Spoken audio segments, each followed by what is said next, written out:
Hello everyone. आप सभी के लिए एक इम्पॉर्टेंट अपडेट है कि CSIR CDRI यानी कि सेंट्रल ड्रग रिसर्च इंस्टीट्यूट जो कि लखनऊ में स्थित है, यहाँ पर साइंटिस्ट के लिए पोस्ट आई हुई है। टोटल जो है वो 18 पोस्ट है। तो चलिए इसके बारे में डिटेल में हम लोग डिस्कस करते हैं। तो जो आपका एप्लीकेशन फॉर्म है वो 6 जनवरी 2025 से स्टार्ट हुआ है और इसको फिल करने की जो लास्ट डेट है वो 17 फरवरी 2025 है। रात के 12 बजे से पहले पहले आप इस फॉर्म को फिल कर सकते हैं। A unique opportunity for research career in science and technology in the area of drug, pharmaceutical and biomedical research। तो यहाँ पर आप देखिए जो टोटल नंबर ऑफ वैकेंसीज हैं वो यहाँ नीचे मेंशन किया गया है। यहाँ पे साइंटिस्ट की पोस्ट है, टोटल नंबर ऑफ पोस्ट जो है वो 18 है, जिसमें SC की 3 वैकेंसी है, ST की 1 है, OBC की 5 है, EWS की 1 है और अनरिजर्व्ड की 8 है। पे स्केल जो है वो आपका 11 है और यहाँ पे जो बेसिक्स पे होगा वो 67,700 रुपीज आपको मिलना। टोटल जो है वो आपका 1,27,766 रुपए जो है वो आपको अप्रोक्स मिलेगा, HRA इंक्लूडिंग। अपर एज लिमिट जो यहाँ पे रखी गई है वो 32 ईयर रखी गई है और यहाँ पे जो किसी कैटेगरी से बिलोंग करते हैं या PWD कैटेगरी के हैं उनको यहाँ पे एज रिलैक्सेशन दिया जा रहा है। उसको भी हम आगे डिटेल में डिस्कस करेंगे। तो यहाँ पर देखिए आप नीचे देख पा रहे हैं कि वैकेंसीज स्टार्ट हो गया है। तो ये आपका पोस्ट कोड 001 एरिया है आपका pharmaceutical and pharmacokinetics division.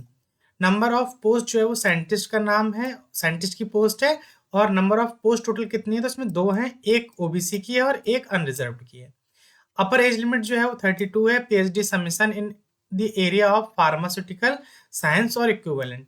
Desirable qualification में मांगा गया है experience in the area of development and validation of HPLC LC-MS analytical and bioanalytical method of APIs formulation, pharmacokinetics studies, metabolite identification and biodistribution, PKPD modeling for early drug discovery and development program, animal handling and through understanding of drug discovery, drug delivery. Master level course work in formulation and development, pharmacokinetics, achieving proficiency in drug discovery, HPLC and LC-MS, analytical bioanalyte method and PK studies, a record of peer-reviewed publication in SCI journal and or patent demonstrating experience in the pharmacokinetic studies। तो ये आपका desirable में। उसके next column में जो है वो आपका जॉब रिक्वायरमेंट दिया हुआ है, जो स्पेसिफिकेशन चाहिए उनको वो दिया हुआ है। तो यहाँ पर देखिए नेक्स्ट जो पोजीशन है वो आपका कोड जो है वो 002 है।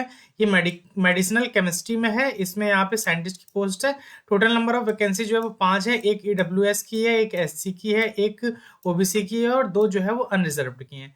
एज लिमिट 32 है और जो यहाँ पे 7th पे स्केल या जो आपका लेवल 11 है उसके अकॉर्डिंग यहाँ पे आपको सैलरी मिलेगी।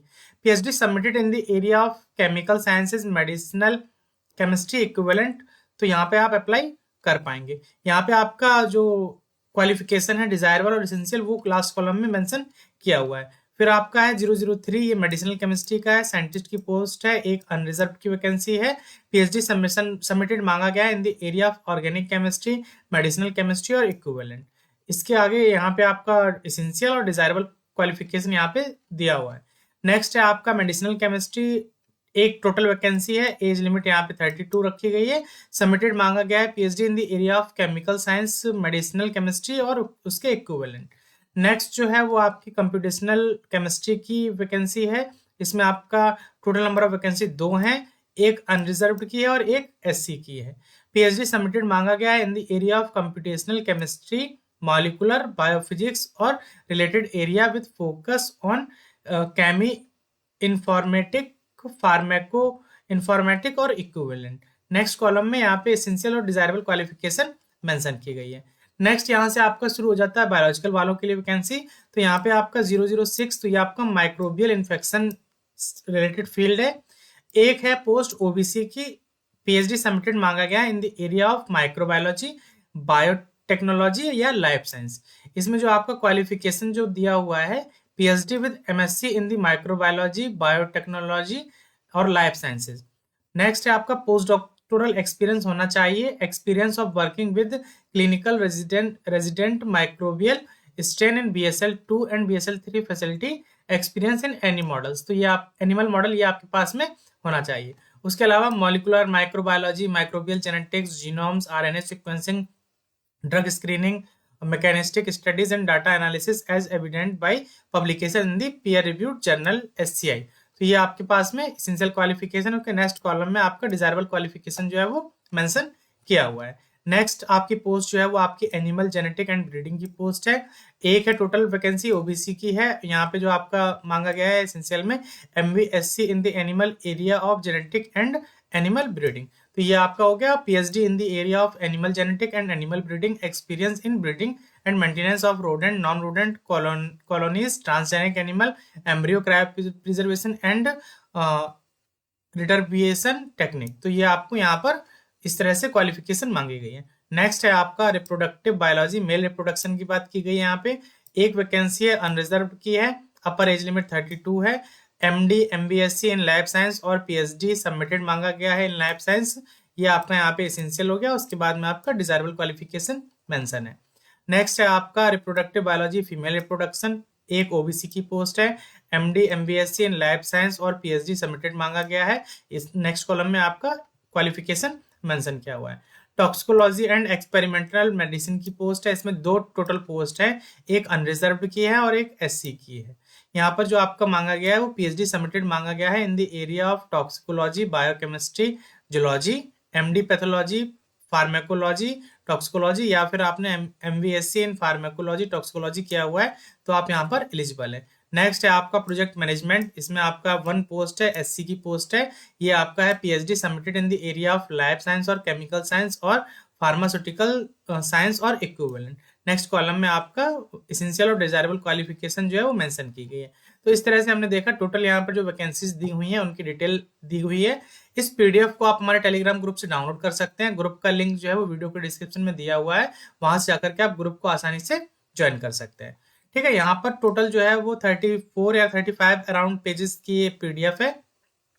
इसमें और भी कई सारे डिटेल दिए गए हैं, लेकिन हम सारी डिटेल को ना डिस्कस करते हुए कुछ इंपॉर्टेंट डिटेल को डिस्कस करेंगे। जैसे यहाँ पे एज लिमिट और रिलैक्सेशन की बात की गई है, तो 5 साल का रिलैक्सेशन दिया जा रहा है SC ST कैंडिडेट को और 3 साल का दिया जा रहा है OBC की नॉन क्रीमी लेयर को।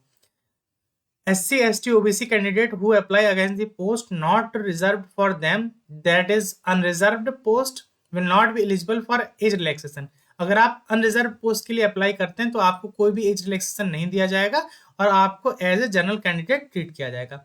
Application fee exemption is however applicable for SC and ST candidate in such cases. इस केसेस में उनको एप्लीकेशन फीस से एग्जम्प्टेड रखा जाएगा। ये चीज आप यहाँ पर देख लीजिएगा। इसके अलावा कुछ और पॉइंट्स भी हैं, उनको भी जरा हम देख लेते हैं। तो यहाँ पर जैसे देखिए बोला गया है कि जो डिपार्टमेंटल कैंडिडेट है उनको 5 साल का और एक्स्ट्रा रिलैक्सेशन दिया जाएगा, यानी कि 5 साल का तो SC ST को दिया ही जा रहा था, अगर वो डिपार्टमेंटल है तो उनको 5 साल का और यानी कि 10 साल का रिलैक्सेशन दे दिया जाएगा। नेक्स्ट है यहाँ पर वे महिलाएं जो मतलब जिनका तलाक हो चुका है या जो डाइवोर्स है या विडो है या फिर मतलब अपने हस्बैंड से सेपरेटेड हैं, तो उनको यहाँ पर एक्स्ट्रा एज रिलैक्सेशन दिया गया है। वो 35 ईयर तक की उनको यहाँ पे एज रिलैक्सेशन दिया गया है। और जो किसी रिजर्व कैटेगरी से बिलोंग करते हैं तो उनको यहाँ पर SC ST या ट्राइब कैटेगरी से है तो उनको यहाँ पे 40 ईयर तक रिलैक्सेशन दिया गया है। जो फीमेल कैंडिडेट जो या मतलब डाइवोर्सी हैं या फिर विडो हैं तो उनको यहाँ पर अपना जो सर्टिफिकेट है, जैसे विडो है तो उसको डेथ सर्टिफिकेट अपने हस्बैंड का, और अगर डाइवोर्स है तो डाइवोर्स का जो सर्टिफिकेट होता है वो यहाँ पर अपलोड करना होगा। तो ये सारी चीजें आप देख लीजिएगा। इसके अलावा हम कुछ और पॉइंट्स की बात करेंगे, जैसे यहाँ पर कि मोड ऑफ सिलेक्शन क्या होगा। तो mere fulfilment of prescribed essential education qualification does not entitle a candidate to be called for interview. अगर आप फॉर्म को फिल कर देते हैं और आप एसेंशियल क्वालिफिकेशन भी रखते हैं, इसका ये मतलब नहीं हुआ कि आपको इंटरव्यू के लिए बुला ही लिया जाएगा। उसके बाद वो कई और सारे क्राइटेरिया भी लगाएंगे, जैसे that the duly constituted screening committee will adopt it own criteria for short listing the candidate to be called for interview by any one or more of the following. नीचे दिए गए क्राइटेरिया में से कोई वो एक क्राइटेरिया है जो उनको अच्छा जो लगता है वो एक से ज्यादा भी लगा सकते हैं। तो जैसे आपका हायर एजुकेशन क्या है उसके इस बेसिस पे क्राइटेरिया लगा सकते हैं। मान लो सारे जो है वो पोस्ट डॉक्टरल आ गए तो PhD वालों को फिर कौन पूछेगा। ठीक है, नेक्स्ट है आपका on the basis of describe desirable qualification and desirable experience in the relevant field और higher than the minimum prescribed in the advertisement. Next है आपका ऑन द बेसिस ऑफ आपके पेटेंट कितने हैं, या फिर आपका पब्लिकेशन जो है वो पीयर रिव्यूड जर्नल में किस तरह से है, उसके हिसाब से भी शॉर्ट लिस्ट कर सकते हैं। On the basis of quality number of authorship, जैसे फर्स्ट ऑथर या को ऑथर या करस्पॉन्डिंग ऑथर में आपने कितने पेपर छापे हुए हैं, उसके बेसिस पे भी कर सकते हैं। On the basis of research specialisation, जैसे कि पीएचडी डिसिप्लिन क्या है, determined from the topic of research publication PhD thesis, उसके बेसिस पे भी कर सकते हैं। अगर हो सकता है कि कैंडिडेट का नंबर ज्यादा आ जाए तो रिटन टेस्ट या सेमिनार टाइप का कुछ करा सकते हैं, उसके बाद में वो स्क्रीन कर सकते हैं। By counting experience after the acquisition of essential qualification, any other methodology as deemed fit by the screening committee, अगर डिपेंड करेगा कोई और मेथोडोलॉजी वो यूज करना चाहे तो वो कर सकते हैं। तो ये सारी चीजें आपको ध्यान में रखनी है। नेक्स्ट जो आपका देख लीजिए, फॉर्म को फिल करने की जो लास्ट डेट है वो 17 फरवरी 2025 तक आपको इस फॉर्म को फिल कर देना है। ठीक है, अब हम बात करते हैं कि यहाँ पर लास्ट में कुछ डॉक्यूमेंट्स दिए गए हैं, इसी फॉर्मेट में आपको अपने डॉक्यूमेंट्स जो है वो अपलोड करने होंगे। अब देखते हैं कि इस पीडीएफ को आप कैसे चेक कर सकते हैं जाकर के, या एप्लीकेशन फॉर्म को कैसे फिल कर सकते हैं। तो इसके लिए आपको क्या करना है, सबसे पहले गूगल पर जाना है, गूगल पर जाकर के CSIR CDRI सर्च करना है। तो यहाँ पर सबसे पहले आपको CSIR CDRI की वेबसाइट दिखाई देगी, इस पर आपको क्लिक कर देना है। जब आप इस पर क्लिक करेंगे तो आपको यहाँ पर होम पेज दिखाई देगा। होम पेज पर आप जब नीचे की तरफ जाएंगे तो सबसे पहले आपको दिख रहा है scientist recruitment advertisement number 9/2024 link to apply. जब आप इस पर क्लिक करेंगे लिंक टू अप्लाई पर, तो यहाँ पर देखिए कुछ इस तरह का लिंक खुलकर आ जाएगा। आपका एप्लीकेशन फॉर्म जो है वो 3 स्टेप में कंप्लीट हो रहा है। सबसे पहले आपको रजिस्ट्रेशन करना है, फिर फीस पेमेंट करनी है, और उसके बाद में आपको अपना एप्लीकेशन फॉर्म को फिल करना है। तो जब आपका एप्लीकेशन फॉर्म फिल हो जाएगा तो यहाँ पर कुछ प्रोफार्मा दिया हुआ है, वो आपका कुछ इस तरह से जो है वो एप्लीकेशन फॉर्म दिखाई देगा। ये सारी इन्फॉर्मेशन आपको वहाँ पर सबमिट करनी होगी। उसके अलावा हम यहाँ पे देख सकते हैं कि जो यहाँ पर इन्होंने प्रोफार्मा दिया हुआ है SC ST या सर्टिफिकेट जो लगाने हैं, वो यहाँ पर आप जाकर के चेक कर सकते हैं कि सर्टिफिकेट का प्रोफार्मा जो है वो किस तरह का रहने वाला। जैसे हमने देखिए यहाँ पर एक ये प्रोफार्मा डाउनलोड किया है, इसको जरा देख लीजिए। तो आपका जो प्रोफार्मा जो है वो कुछ इस तरह से रहेगा, जिसके हिसाब से आपको अपना डॉक्यूमेंट्स कंप्लीट करा लेने हैं। ठीक है, अगर ये वीडियो आपको पसंद आया तो इसे आप लाइक करिए। अगर अभी तक आपने चैनल को सब्सक्राइब नहीं किया हुआ है तो चैनल को सब्सक्राइब कर लीजिए, ताकि फ्यूचर में आने वाले इसी तरह के जॉब से रिलेटेड अपडेट्स आपको मिलते रहें। फॉर्म को फिल करने का लिंक जो है वो वीडियो के डिस्क्रिप्शन में आपको मिल जाएगा, वहां से जाकर के आप डायरेक्टली फॉर्म को फिल कर सकते हैं। अगर ये वीडियो आपको पसंद आया तो इसे लाइक करिए, अपने फ्रेंड्स में शेयर करिए। जल्दी मिलेंगे हम किसी इसी तरह के नए अपडेट के साथ में, तब तक के लिए हमारे साथ जुड़े रहिए। धन्यवाद।